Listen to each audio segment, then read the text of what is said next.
خپل ژوندۍ جوړول دي. ګورئ الله تعالی دومره رحیم ذات دی، په انسان باندې څومره مهربانه ذات دی. زه تاسو ته یو ناشنا واقعه ذکر کوم د حضرت عمر رضی الله تعالی عنہ د دور والا. حضرت عمر رضی الله تعالی عنہ چې کله خلیفہ نو د هغه په خلافت کې دور خلافت کې د ماسپښین ټیم دی، د غرمې وخت او نور راخته و. په هغه ټیم کې یو بوډا بابا سندرغاړی و، هغه سندرې وهلې، سندرې به ویلې، یعنې په ځوانۍ کې ټول عمر یې په ښایسته اواز خدای پاک ورکړی و. نو یوې بیبي وه یو دی و، بس دو په دو او زندگی به په دقې تېروله. سندرې به وویلې، خلکو ته پیسې به راغونډې کړي، یو به وړې کور ته، هغه پیسې به کور کې ورکړلې، په هغې باندې روټۍ وغیره ځان دپاره به ټول بندوبست کوو، رزق به تلاش کوو په دغې باندې. اگر که حرام و خو د هغه د معاش د ګټلو دپاره یو ذریعه وه، اگر که حرام خو د هغه د معاش د ګټلو دپاره یو ذریعه وه. عمر پې تېرېده تېرېده تر دې چې بوډا شو. چې بوډا شو که نه، کونټۍ کله په لاس کې راواغسته نو اواز هم خراب شي، یقیني خبره ده. سترګو نظر هم خراب شو، ذهن هم کمزوری شو، جسم هم کمزوری شو، اوس نور څه مزدوري هم نشي کولی. اواز دغسې شو چې څوک سندرې اورېدلو ته تیار نه دي. اوس د خراب اواز والا په سندره باندې څوک څه کوي؟ د خراب اواز والا په سندره باندې بیا څوک څه کوي چې ورته کښېني؟ بیا خلک وایي چې هسې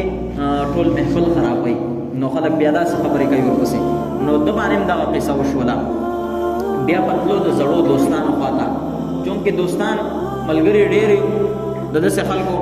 نو دی به تلو، یو دوست ته ورغلی، د هغه نه څه نه څه پیسې راغستي، د بل دوست نه د بل دوست نه، نو حتی تر دې چې څه وخته پورې په دې خپلو دوستانو باندې چکرې ووهلې او د خپل رزق دپاره به ګرځېده او دغې نه به یو روپۍ دوه راغستل او په هغې باندې به خپله ګزاره کوه. خو حتی تر دې چې خپل ملګري هم ترېنه تنګ راغله. یو ملګري به ورته بهانه کوله، یاره نشته زما دا ضرورت دی او نشم در کولی، دا زما خپل ضروریات دی خپل. حتی تر دې چې هر درد دی تنګ شو، هر درد دی تنګ شو، بس دی را روان دی، کونټۍ ورسره په لاس کې ده. ښځې وفات شوه. چې ښځې وفات شوه، دی بلکل یکې تنها پاتې شو، یکې تنها پاتې شولو. بس دغه سهاره هم ختمه شوه د کور. را روان دی او په دې زړه کې یو درد پیدا شو،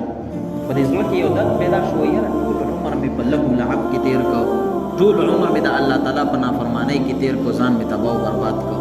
اوس دې عمر ته ورسېدم چې اوس هر څوک لتې راکوي او پراکوي مې، اوس څوک پیسې راکولو ته هم تیار نه دي. اواز مې دغسې، نظر مې دغسې، ذهن مې دغسې، جسم مې دغسې کمزوری، هر څه مې ګډوډ شو. اوس به کوم درد ته ځمه، اوس به کوم درد ته ځم؟ وایي راځه بس مرګ قریب دی، وایي نږدې وخت دی، وایي هېڅ پته مې نه لګي د مرګ، وایي پته نه لګي چې الله به مې معاف کړي او که به مې معاف نه کړي. په زړه کې یو درد پیدا شو. بس لاړو د جنت البقیع طرف ته. جنت البقیع یو مقبره ده، د هغې طرف ته لاړو. چې د هغې طرف ته لاړو، جنت البقیع کې د قبرونو په منځ کې کېناسته او په دغه ځای کې په ژړا شو، د سترګو نه غټې غټې اوښکې راوبېلې او جاړي. په زړه کې دغه درد ورکا چې څوک په صدق سره توبه وباسي، الله تعالی یې هغه ټول ګناهونه معاف کوي. الله تعالی دومره رحیم ذات دی، د ټول عمر ګناهګار هم په یو اواز باندې بخي، ټول عمر ګناهګار هم په یو اواز باندې بخي. خو چې کله دا ګناهګار سمه صدا ولګوي، سم اواز بلند کړي، دی په قبرونو کې کېناسته او جاړي او دا دعا غواړي د الله رب العزت نه، ای ربه وایي ستا نه سیوا مې بل څه ملجأ او بل در نشته دی. وایي سترګو نظر مې لاړه، ذهن مې کار پرېښودو، اواز مې ګډوډ شو. وایي مخکې مې د رزق د ګټلو دپاره دغه سبب او دغه اسره وه او دغه ګناهونه رانه شوي، ټول عمر مې په ګناهونو کې تېر کړی دی. اوس مې که ته بخي او که مې نه بخي، زه په ټول عمر په ګناهونو باندې ستومانه یم. ما چې څومره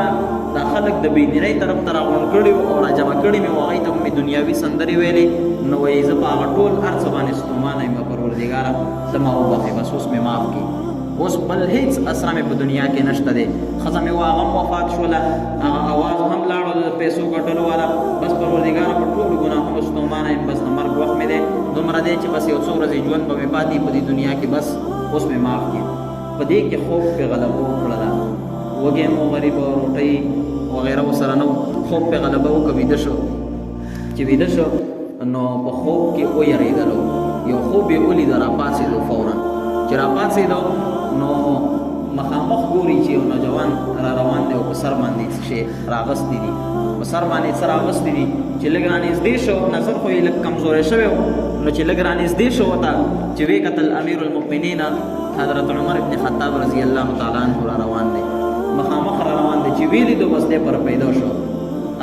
پاک یو عجیبه شان ورکړی حضرت عمر صاحب ته چې ده ولیدو نو دی پر پیدو شو او په زړه کې وایي کره مریم ما زه وایم چې دی خو اوس را ورسي زما خو بیخي خیر نشته زما بیخي خیر نشته بس ویلیدم او دی خو خلکو په درو وهي زما غونده کې خلک چې وویني چې څوک د الله تعالی د دین نه خلک راکاږي بل طرف ته نه وایي دی خو مضبوطې دورې ورکوي برابروي نو په زړه کې سم وایي ویرېدم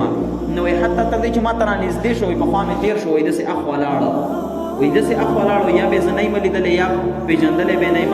اخوا تېر شو مخکې رانه چې مخکې تېر شو نو وایي زما په زړه کې لږ سکون راغی چې بس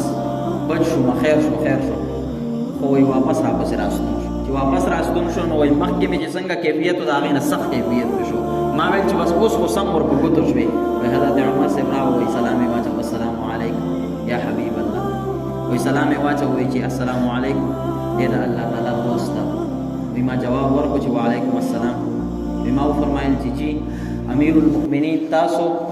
د دومره غټې مرتبې خاوند او په ما باندې سلام او زما خواته څه خبرې راوستی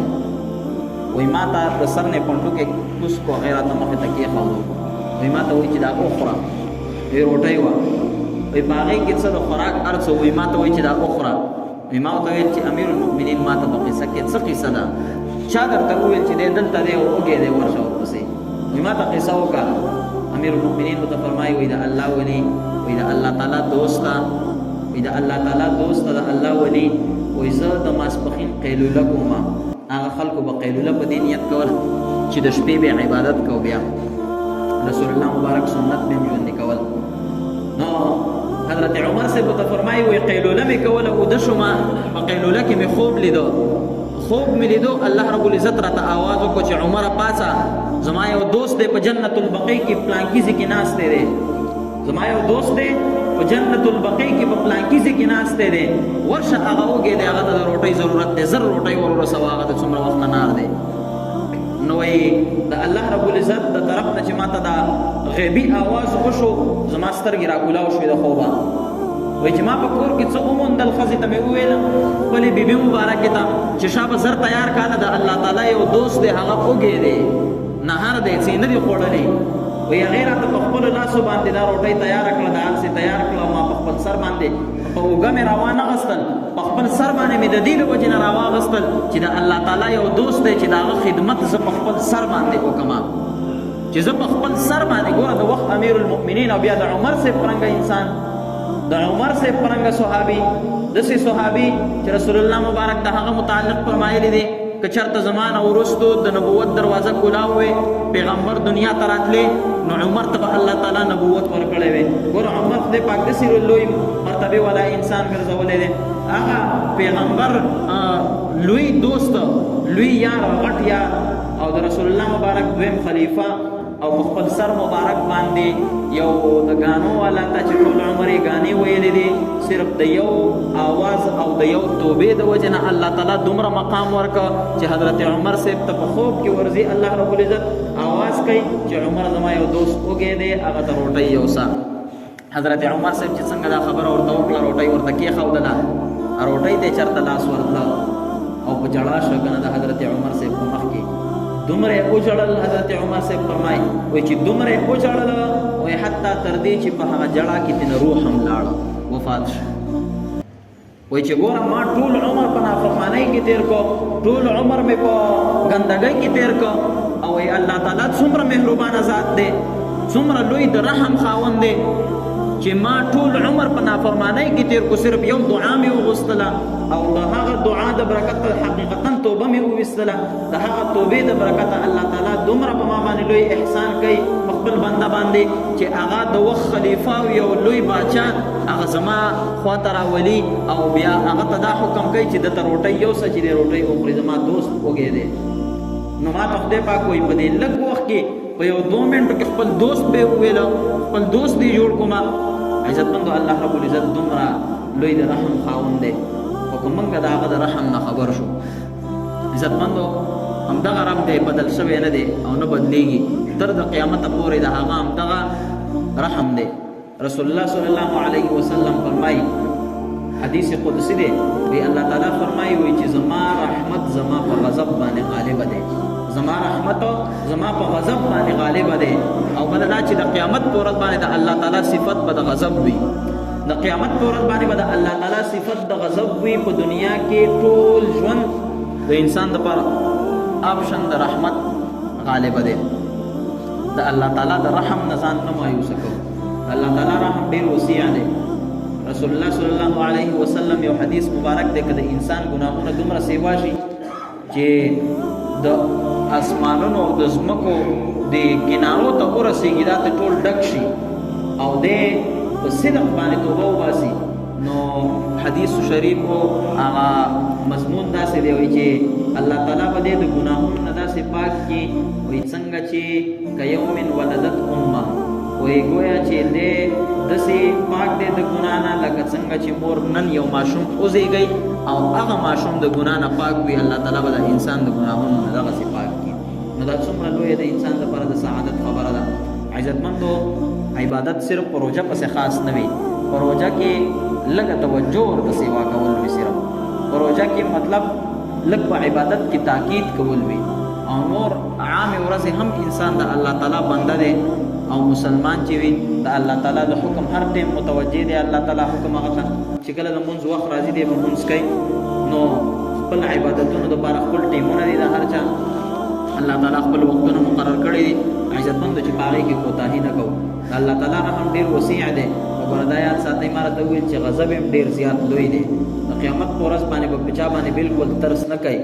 بالکل به د چا لحاظ نه ساتي سوا د محمد رسول الله صلی الله علیه وسلم نه خو بختور به هغه خلک چې هغوی ته خو شفاعت نصیب شي که نه اوس زمونږ په قسمت کې شفاعت شته که مو نشته دا څه پته لګي زمونږه